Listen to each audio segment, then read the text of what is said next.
អូខេសួស្តីបងប្អូនទាំងគ្នាអញ្ចឹងវីដេអូបន្ទាប់យើងទៅមុខបន្តទៀតណាអញ្ចឹងខ្ញុំនិយាយចូលទៅក្នុង Suno Creator អញ្ចឹងបន្ទាប់ពីយើង generate បានហើយជា text file អញ្ចឹងហើយបងប្អូនធ្វើមិនបងប្អូនអត់មានអីទេទីនេះដាក់មកទីដាក់អញ្ចឹងមកអញ្ចឹងវាដឹងថានៅក្នុង text ហ្នឹងវាមានប្រមាណបទវាមាន3បទអូខេអានេះគឺចូលដល់យើង generate ណា generate នៅក្នុងSuno ហើយនេះធម្មតាយើងធ្វើយើង copy ដៃមួយម្នេះអញ្ចឹងអានេះអត់ទេយើងអត់ខ្វល់ទេហើយនេះក៏យើងមិនបាច់ចាំប្រើក៏បានដែរបិទចោលក៏បានអីក៏បានដែរប៉ុន្តែយើងបើកទៅចាំមើលយើង demo ទាំងអស់គ្នាអញ្ចឹងចំណុចទី1គឺយើងត្រូវរើស cookie គឺតាក់ទងទៅនឹង account ដែលយើង import ចូលបើសិនបើបងប្អូនមានច្រើន account បងប្អូន select account បងប្អូននឹងមក model Suno បងប្អូនចង់ប្រើ version ប្រហែល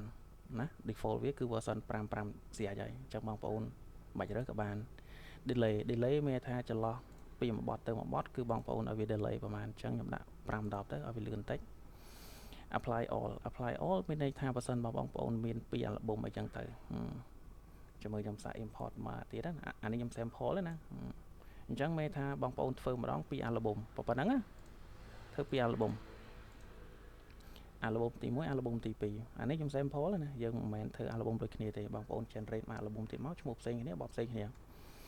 អូខេអញ្ចឹងអាកន្លែង apply all ហ្នឹងគឺមិនអញ្ចឹងចុចមកនេះអ្វីដែលបងប្អូនសេរីគឺសេរី account សេរី model delay ហើយនេះណាអានេះគឺយើង clone voice អញ្ចឹងបងប្អូន voice បងប្អូនឈ្មោះគេវាយអត់ត្រូវវាយអត់ត្រូវក៏វាអត់ដើរដែរហ្នឹងណា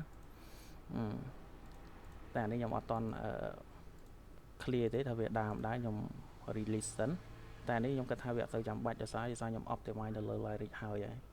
អ្វីដែលបងប្អូនចាំបាច់ប្រើគឺមានតែ3ហ្នឹងទេនេះណា Viness អញ្ចឹងបងប្អូនសេរីមកអូខេ37 35អីចឹងទៅអានេះដាក់ក្រោមតិចមកអានេះដាក់48ចឹងទៅឲ្យបងប្អូន save មកអញ្ចឹងមានថាពី album ហ្នឹងគឺយើងសេរី setting ហើយអស់ដូចគ្នាណាបើសិនបើក្នុងករណីយើងអត់ធ្វើចឹងទេយើងមាន10 album យើងទៅអង្គុយសេរីមួយវាយូរការហ្នឹងណាអូខេអញ្ចឹងខ្ញុំលុបចោលមួយវិញអូខេអញ្ចឹងឧបមាថាខ្ញុំសេរីហើយalbum ហ្នឹងគឺខ្ញុំយកប៉ុណ្ណឹងណារួចរាល់ហើយយើងចុច start មក start automation មកអូខេតែប៉ុណ្ណឹងបងប្អូនអញ្ចឹងគឺវានឹងធ្វើការ automate auto បញ្ជាក់មួយទៀត to capture គឺសំខាន់បំផុតនៅពេលដែល generate គឺវាទាណាពេលខ្លះវាទាពេលខ្លះអត់ទានៅពេលដែលវាទាគឺធ្វើការនៅពេលដែលអត់ទាគឺវាអត់ធ្វើការអូខេនេះ cool down អញ្ចឹងបែរថាគឺវាដើរហើយចុចយើងសាកមក refresh នៅនេះមកជាមួយវាដើរអត់អូខេយើង back ថយក្រោយនេះ workspace ក៏ដូចជា album ដែលវាបង្កើតមិញណាអញ្ចឹងអានេះគឺវាបង្កើត workspace auto ទៅតាម text file របស់យើង text file យើងឈ្មោះអីគឺវាបង្កើត workspace auto ទៅតាមហ្នឹងណាអញ្ចឹងយើងចុចមើលមកនេះមកនេះអូខេវាកំពុងដើរអញ្ចឹងយើងសាកចុចមើលមកនេះ setting ដែលយើងបានសេរីមិញ35 48អូខេត្រូវអញ្ចឹងអានេះដោយសារខ្ញុំអត់ប្រើ clone ទេបើយើងប្រើ clone គឺវានឹង load នៅ Chrome នឹងឲ្យ auto ទៀតអាហ្នឹងណាអូខេអញ្ចឹងនៅលើ app របស់យើងគឺរួចរាល់ហើយប៉ុន្តែអ្វីដែលវាអត់ទាន់រួចរាល់នៅលើ Suno វាតែការពេល process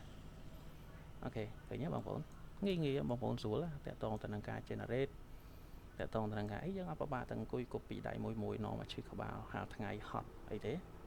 ធ្វើតែ10 album ចាយពេលយ៉ាងច្រើនកន្លះម៉ោងគឺហើយ